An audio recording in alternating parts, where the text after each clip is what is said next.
ಎಲ್ಲರಿಗೂ ನಮಸ್ಕಾರ. ನನ್ನ ಯೂಟ್ಯೂಬ್ ಚಾನಲ್ಗೆ ಸ್ವಾಗತ. ಇವತ್ತಿನ ವ್ಲಾಗಲ್ಲಿ ನಾನು ಎಗ್ ದಮ್ ಬಿರಿಯಾನಿ ಯಾವ ಥರ ಮಾಡೋದು ಅಂತ ಹೇಳಿದ್ದೀನಿ. ಹಾಗೆ ಮೇ 5ನೇ ತಾರೀಕು ಮಂಗಳವಾರ ಅಂಗಾಕಾರ ಸಂಕಷ್ಟ ಚತುರ್ಥಿ ಬಂದಿದೆ. ಅದನ್ನು ಯಾವ ಥರ ಮಾಡೋದು ಅಂತ ಹೇಳಿದ್ದೀನಿ. ಹಾಗೆ ಅದರ ಫಲ ಏನೇನು ಸಿಗತ್ತೆ ನಮಗೆ, ಅದನ್ನು ಮಾಡೋದ್ರಿಂದ ನಮ್ಗೆ ಏನೇನು ಲಾಭ ಆಗುತ್ತೆ ಅಂತ ನಾನು ಈ ವಿಡಿಯೋದಲ್ಲಿ ಹೇಳಿದ್ದೀನಿ. ಎಲ್ಲೂ ಸ್ಕಿಪ್ ಮಾಡದೆ ಫುಲ್ಲಾಗಿ ವಿಡಿಯೋನ ನೋಡಿ. ನಾನು ಇವತ್ತಿನ ವ್ಲಾಗ್ನ ಸಾಯಂಕಾಲ ಸ್ಟಾರ್ಟ್ ಮಾಡ್ತಾ ಇದ್ದೀನಿ. ನನ್ನ ಮಕ್ಕಳ ಜೊತೆ ಆಟ ಆಡ್ಕೊಂಡು ಹೊರಗಡೆ ಕೂತ್ಕೊಂಡಿದ್ದೆ. ಅದೇ ಟೈಮಲ್ಲಿ ನಾನು ಹಾಡು ಹಾಡ್ತಾ ಇದ್ದೀನಿ. ನನ್ನ ಮಕ್ಕಳು ಮಾತ್ರ ನನ್ನ ಹಾಡು ಕೇಳಿಸ್ಕೊತಾ ಇಲ್ಲ, ಕಿತ್ತಾಡ್ತಾ ಇದ್ದಾರೆ. ನನಗೆ ಮ್ಯೂಸಿಕ್ ಅಂದರೆ ತುಂಬ ಇಷ್ಟ, ಪಂಚಪ್ರಾಣ ಅಂತ ಹೇಳ್ಬೋದು. ಯಾವಾಗಾದರೂ ಫ್ರೀ ಟೈಮಲ್ಲಿ ಈ ಥರ ನಾನು ಹಾಡು ಹಾಡ್ತಾ ಇರ್ತೀನಿ.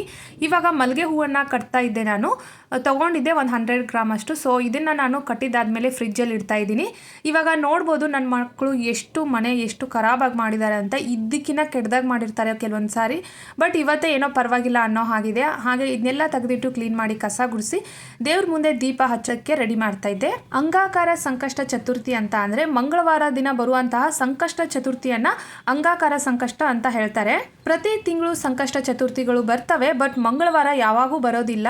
ಒಂದು ವರ್ಷದಲ್ಲಿ ಒಂದು ದಿನ ಇಲ್ಲ 2 ಸರಿ ಮಾತ್ರ ಮಂಗಳವಾರ ಸಂಕಷ್ಟ ಚತುರ್ಥಿ ಬರುವಂತಹದ್ದು. ಈ ಒಂದು ಅಂಗಾಕಾರ ಸಂಕಷ್ಟ ಚತುರ್ಥಿಯನ್ನ ಮಾಡೋದ್ರಿಂದ ನಾವು ಒಂದು ವರ್ಷ ಪೂರ್ತಿ ಮಾಡುವಂತಹ ಸಂಕಷ್ಟ ಚತುರ್ಥಿಯ ಪ್ರತಿಫಲ ನಮಗೆ ಸಿಗತ್ತೆ. ಸಂಕಷ್ಟ ಚತುರ್ಥಿ ಅಂದರೆ ನಮ್ಮ ಜೀವನದಲ್ಲಿರೋ ಪ್ರತಿಯೊಂದು ಸಂಕಷ್ಟವನ್ನು ನಿವಾರಣೆ ಮಾಡುವಂತಹ ಪೂಜೆ ಅಂತಾನೆ ಹೇಳ್ಬೋದು. ಒಂದು ಗೃಹ ಪ್ರವೇಶ ಆಗಿರ್ಬೋದು, ಅಥವಾ ಒಂದು ಮದುವೆ ಆಗಿರ್ಬೋದು, ದೇವಸ್ಥಾನದಲ್ಲಿ ಆಗಿರ್ಬೋದು, ಪ್ರತಿಯೊಂದು ಕಡೆಗೂ ವಿಘ್ನ ವಿನಾಶಕ ಅಂತ ಹೇಳಿಬಿಟ್ಟು ಮೊದಲು ಗಣೇಶನ ಪೂಜೆ ಮಾಡಿ ಮುಂದೆ ಎಲ್ಲ ಪೂಜೆಗಳನ್ನು ಸ್ಟಾರ್ಟ್ ಮಾಡ್ತಾರೆ.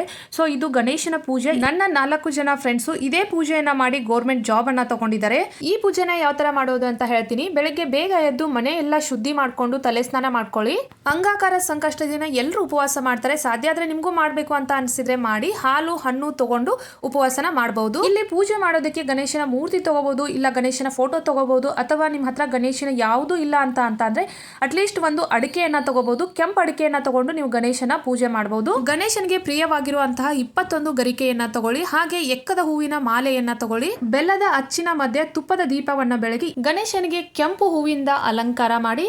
ಸಾಧ್ಯ ಆದ್ರೆ ಗಣೇಶನಿಗೆ ಪ್ರಿಯವಾಗಿರುವ ಮೋದಕವನ್ನ ನೈವೇದ್ಯ ಮಾಡಿ. ಮೋದಕವನ್ನ ಮಾಡೋದಿಕ್ಕೆ ಆಗಿಲ್ಲ ಅಂತ ಅಂದ್ರೆ ಬೇರೆ ಏನಾದ್ರೂ ಸ್ವೀಟ್ ಅನ್ನ ಕೂಡ ನೀವು ನೈವೇದ್ಯ ಮಾಡಬಹುದು. ಪ್ರತಿದಿನ ನಾವು ಯಾವ ತರ ಹೂವಿಂದ ಅಲಂಕಾರ ಮಾಡ್ತೀವಿ ಅದೇ ತರ ಹೂವಿಂದ ಅಲಂಕಾರ ಮಾಡಿ ದೇವರನ್ನ ಪೂಜೆ ಮಾಡಿ. ಹಾಗೆ ಗಣೇಶನ ಶ್ಲೋಕ ಹಾಗೆ ಅಷ್ಟೋತ್ತರಗಳನ್ನ ಸಾಧ್ಯ ಆದ್ರೆ ಬಾಯಿಂದ ಪಠನೆ ಮಾಡ್ತಾ ಪೂಜೆ ಮಾಡಿ. ನೀವು ಅನ್ಕೊಂಡಿರೋ ಪ್ರತಿಯೊಂದು ಕೆಲಸನ ಆಗತ್ತೆ. ನಾನ್ ನಿಮ್ಗೆ ಪ್ರಾಮಿಸ್ ಮಾಡಿ ಹೇಳ್ತಾ ಇದ್ದೀನಿ. ಹಾಗೆ ರಾತ್ರಿ 8 ಗಂಟೆ ಮೇಲೆ ಚಂದ್ರೋದಯ ಆದ್ಮೇಲೆ ಟೆರಸ್ ಮೇಲೆ ಹೋಗಿ ಚಂದ್ರನ್ನ ಪೂಜೆ ಮಾಡಿ, ಚಂದ್ರನಿಗೆ ನೈವೇದ್ಯ ಮಾಡಿ, ಊದುಬತ್ತಿಯನ್ನ ಬೆಳಗಿ ಆಮೇಲೆ ನಿಮ್ಮ ಉಪವಾಸನ ನೀವು ಇಲ್ಲಿಗೆ ಮುಕ್ತಾಯ ಮಾಡಬಹುದು. ಚಂದ್ರನ ಪೂಜೆ ಮಾಡಿದಾಗ ಈ ವ್ರತ ಸಂಪೂರ್ಣ ಆಗತ್ತೆ. ಇಷ್ಟೊಂದು ಕಷ್ಟಪಟ್ಕೊಂಡು ಯಾಕೆ ಹೇಳ್ತಾ ಇದ್ದೀನಿ ಅಂದ್ರೆ ಈ ಪೂಜೆ ಕೆಲವೊಂದಿಷ್ಟು ಜನಕ್ಕೆ ಗೊತ್ತಿರೋದಿಲ್ಲ. ಅವ್ರಿಗೆ ಸಹಾಯ ಆಗ್ಲಿ, ಲೈಫಲ್ಲಿ ಕಷ್ಟ ಪಡ್ತಾ ಇರೋರಿಗೆ ನೆಮ್ಮದಿ ಅನ್ನೋದು ಸಿಗ್ಲಿ ಅಂತ ಹೇಳ್ಬಿಟ್ಟು ನಾನು ಈ ವ್ರತದ ಬಗ್ಗೆ ನಿಮ್ಗೆ ಹೇಳ್ತಾ ಇದ್ದೀನಿ.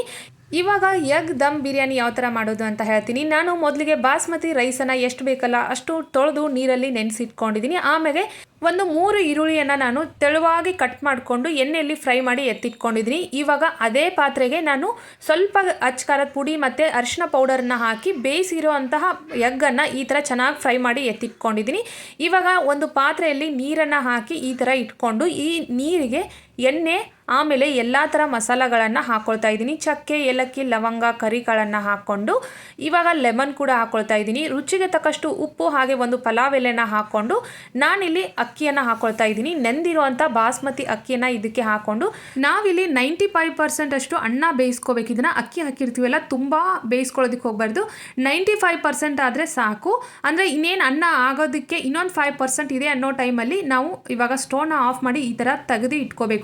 ಒಂದು ಅಗಳನ್ನ ಇಚ್ಚಿಕಿ ನೋಡಬೇಕು. ನಾವು ಆಗಿರಬೇಕು, ಅನ್ನ ಬೆಂದಿರಬೇಕು, ಬಟ್ 95% ಮಾತ್ರ ಬೆಂದಿರಬೇಕು. ಇನ್ನೊಂದು 5% ಇದೆ ಅನ್ನೋ ಬೇಕಾದ್ರೆ ಅನ್ನನ ತೆಗೆದು ಸಪ್ರೇಟ್ ಆಗಿ ಒಂದು ಪಾತ್ರೆಗೆ ಎತ್ತಿಟ್ಕೊಳ್ತಾ ಇದ್ದೀನಿ. ಇವಾಗ ದಪ್ಪ ತಳ ಇರೋ ಒಂದು ಪಾತ್ರೆನ ತಗೊಂಡು ಅದಕ್ಕೆ ಒಗ್ಗರಣೆಗೆ ಬೇಕಾಗುವಷ್ಟು ಎಣ್ಣೆ ಹಾಗೆ ತುಪ್ಪನ ಹಾಕೊಂಡು ಎಣ್ಣೆ ಎಲ್ಲ ಬಿಸಿ ಆದ್ಮೇಲೆ ಅದಕ್ಕೆ ಜೀರಿಗೆನ ಹಾಕೊಂಡು ಜೀರಿಗೆ ಫ್ರೈ ಆದ್ಮೇಲೆ ನಾನು ಇಲ್ಲಿ ಈರುಳ್ಳಿನ ಹಾಕೊಂಡಿದ್ದೀನಿ. 2 ಈರುಳ್ಳಿನ ಹಾಕೊಂಡಿದ್ದೀನಿ. ಈರುಳ್ಳಿ ಚೆನ್ನಾಗಿ ಫ್ರೈ ಆದ್ಮೇಲೆ ಇಲ್ಲಿ ನಾನು ಟೊಮೆಟೊನ ಹಾಕೊಂಡಿದ್ದೀನಿ. 2 ಟೊಮೆಟೊ ಹಾಕೊಂಡು ಚೆನ್ನಾಗಿ ಬೇಯಬೇಕು ಅಂತ ಹೇಳಿ ಉಪ್ಪನ್ನ ಹಾಕೊಂಡು ಈ ಥರ ಬೇಯಿಸ್ಕೊಳ್ತಾ ಇದ್ದೀನಿ. ಲಿಡ್ ಅನ್ನ ಕ್ಲೋಸ್ ಮಾಡಿ ಬೇಯಿಸ್ಕೊಳ್ಳೋದ್ರಿಂದ ಟೊಮೆಟೊ ಈರುಳ್ಳಿ ಸಾಫ್ಟ್ ಆಗುತ್ತೆ. ಸೊ ಹಾಗಾಗಿ ಇವಾಗ ಅರಿಶಿನ ಪೌಡರನ್ನು ಹಾಕೊಂಡಿದ್ದೀನಿ, ರುಚಿಗೆ ತಕ್ಕಷ್ಟು ಅಚ್ಚಕಾರದ ಪೌಡರನ್ನು ಹಾಕೊಂಡಿದ್ದೀನಿ, 1 ಟೇಬಲ್ ಸ್ಪೂನ್ ಅಷ್ಟು ಗರಂ ಮಸಾಲ ಹಾಕೊಂಡಿದ್ದೀನಿ, 2 ಟೇಬಲ್ ಸ್ಪೂನ್ ಅಷ್ಟು ಧನಿಯಾ ಪೌಡರನ್ನು ಹಾಕೊಂಡಿದ್ದೀನಿ, ಶುಂಠಿ ಬೆಳ್ಳುಳ್ಳಿ ಪೇಸ್ಟನ್ನು ಹಾಕೊಂಡಿದ್ದೀನಿ. ಫ್ರೆಶ್ ಆಗಿರೋ ಶುಂಠಿ ಬೆಳ್ಳುಳ್ಳಿ ಹಾಕೋಬೇಕು, ಟೇಸ್ಟ್ ಚೆನ್ನಾಗಿರುತ್ತೆ. ಇವಾಗ ಚೆನ್ನಾಗಿ ಇದನ್ನ ಫ್ರೈ ಮಾಡ್ಕೋಬೇಕು. ಈ ತರ ಫ್ರೈ ಮಾಡ್ಕೊಂಡಿದ್ದಾದ್ಮೇಲೆ 1/4 ಲೀಟರ್ ಮೊಸರನ್ನ ಹಾಕೊಂಡಿದ್ದೀನಿ. ಮೊಸರು ಹುಳಿ ಆಗಿರಬಾರ್ದು, ಸಪ್ಪೆ ಆಗಿರಬೇಕು. ಈ ತರ ಇದನ್ನ ಚೆನ್ನಾಗಿ ಫ್ರೈ ಮಾಡ್ಕೊಳ್ತಾ ಇದ್ದೀನಿ. ನಿಮಗೆ ಇನ್ನೂ ಗ್ರೇವಿ ಕಡಿಮೆ ಆಯಿತು ಅಂತ ಅನಿಸಿದ್ರೆ ನೀವು ಇನ್ನೂ ಸ್ವಲ್ಪ ಮೊಸರನ್ನ ಹಾಕಿ ಬೇಯಿಸ್ಕೋಬಹುದು. ಇಲ್ಲಿ ನಾನು ಪುದೀನ ಸೊಪ್ಪು ಆಮೇಲೆ ಇಲ್ಲಿ ಫ್ರೈ ಮಾಡಿ ಇಟ್ಕೊಂಡಿರೋ ಈರುಳ್ಳಿ ಆಮೇಲೆ ಕೊತ್ತಂಬರಿನ ಹಾಕೊಂಡು ಚೆನ್ನಾಗಿ ಈ ಥರ ಮತ್ತೆ ಬಿಸಿ ಮಾಡ್ಕೊಳ್ತಾ ಇದ್ದೀನಿ, ಮತ್ತೆ ಫ್ರೈ ಮಾಡ್ಕೊಳ್ತಾ ಇದ್ದೀನಿ. ಇವಾಗ ನೋಡ್ಬೋದು ಈ ಥರ ಲಿಕ್ವಿಡ್ ಆಗಿರಬೇಕು. ಇದು ಚೆನ್ನಾಗಿ ಗ್ರೇವಿ ರೆಡಿ ಆಗಬೇಕು. ಗ್ರೇವಿ ರೆಡಿ ಆದಮೇಲೆ ಇದರಲ್ಲಿ ಫ್ರೈ ಮಾಡಿ ಇಟ್ಕೊಂಡಿರೋ ಅಂಥ ಎಗ್ಗನ್ನು ಹಾಕಿ ಬೇಯಿಸಿ ಇಟ್ಕೊಂಡಿರೋ ಅಂಥ ರೈಸನ್ನು ಇದಕ್ಕೆ ಹಾಕ್ತಾ ಇದ್ದೀನಿ. ಈ ಥರ ನೀವಿಲ್ಲಿ ರೈಸ್ ಮಧ್ಯ ಲೇಯರ್ ಆಗಿ ಗ್ರೇವಿ ಕೂಡ ಆ್ಯಡ್ ಮಾಡ್ಕೋಬೋದು. ಬಟ್ ನಾನು ಆ ಥರ ಮಾಡೋಕ್ಕೆ ಹೋಗಿಲ್ಲ, ಡೈರೆಕ್ಟಾಗಿ ಒಂದೇ ಸರಿ ಹಾಕಿದ್ದೀನಿ. ಯಾಕಂದರೆ ಅಗಲ ಪಾತ್ರೆ ಇದೆ ಅಲ್ವಾ, ಸೊ ಹಾಗಾಗಿ ಮೇಲೆ ಫ್ರೈ ಮಾಡಿ ಇಟ್ಕೊಂಡಿರೋ ಅಂಥ ಈರುಳ್ಳಿ ಆಮೇಲೆ ಪುದೀನ ಕೊತ್ತಂಬರಿನ ಹಾಕ್ಕೊಂಡು ಫುಡ್ ಕಲರ್ ಬೇಕಿದ್ರೆ ನೀವು ಫುಡ್ ಕಲರ್ ಕೂಡ ಆ್ಯಡ್ ಮಾಡ್ಕೋಬೋದು. ನಾನಿಲ್ಲಿ ಈ ಥರ ಲಿಡ್ನ ಕ್ಲೋಸ್ ಮಾಡಿ ಮೇಲೆ ಒಂದು ಕಲ್ಲನ್ನು ಇಟ್ಟು ಒಂದು 5 ರಿಂದ 10 ನಿಮಿಷ ಬೇಯಿಸ್ಕೊಂಡಿದ್ದಾದಮೇಲೆ ಎಗ್ ದಮ್ ಬಿರಿಯಾನಿ ರೆಡಿ ಆಯಿತು. ಎಷ್ಟು ಚೆನ್ನಾಗಿತ್ತು ಅಂತ ಅಂದರೆ ನಮ್ಮ ಮನೆಯಲ್ಲಿ ಪ್ರತಿಯೊಬ್ಬರು ಇಷ್ಟು ಎಂಜಾಯ್ ಮಾಡ್ಕೊಂಡು ತಿಂದರು, ತುಂಬಾ ಎಂಜಾಯ್ ಮಾಡ್ಕೊಂಡು ತಿಂದರು. ನನಗಂತೂ ಫಿದಾ ಆಗೋದೆ ಅಂತಲೇ ಹೇಳ್ಬೋದು, ಅಷ್ಟು ಚೆನ್ನಾಗಿತ್ತು ಈ ರೈಸ್ ಅಂತೂ. ನೀವು ಒಂದ್ಸಲ ಡೆಫಿನೆಟ್ಲಿ ನಿಮ್ಮ ಮನೇಲಿ ಟ್ರೈ ಮಾಡಿ. ಹಾಗೆ ಈ ಥರ ಬಿರಿಯಾನಿ ಮಾಡಬೇಕಾದ್ರೆ ದಪ್ಪ ತಳ ಇರೋ ಪಾತ್ರೆನೇ ನೀವು ಯೂಸ್ ಮಾಡಬೇಕಾಗತ್ತೆ.